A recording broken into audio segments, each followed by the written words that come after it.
So why are we in Shanghai right now? Basically, our third year offers this very interesting thing that is the international ecosystem module. Each year we go to another city to explore its business environment, but also to see startups that are here, how they operate, and how the whole environment is different from the one that we're seeing in Spain. So we started a Shanghai ecosystem in Barcelona. So in order to learn Chinese history, economy, the relationship between European and Western world. Shanghai is such a culture shock for us. So we need this time here to learn more about the Chinese environment.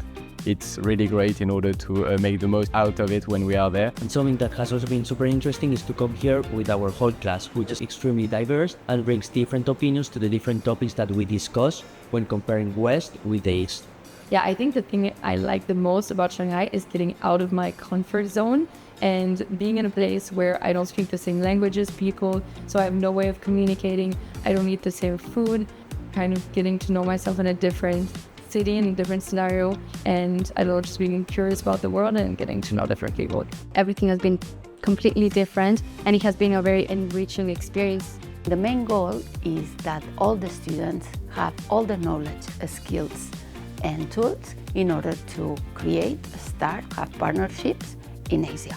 This is a course, and that means that the students will have guest speakers, lectures, visit to companies, exams, quizzes. They will travel to the Canton Fair. This is the largest import-export fair in the world, and as a project, we had to go to the fair talking with the various suppliers and try to get a product from China, convert it to something that can be sold in Europe, and then make a whole business model.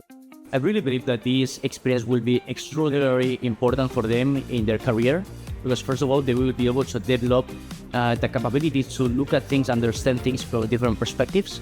The main takeaway is that in order to actually understand a culture, you have to study its history, study its language, and actually interact with the people rather than study it on paper.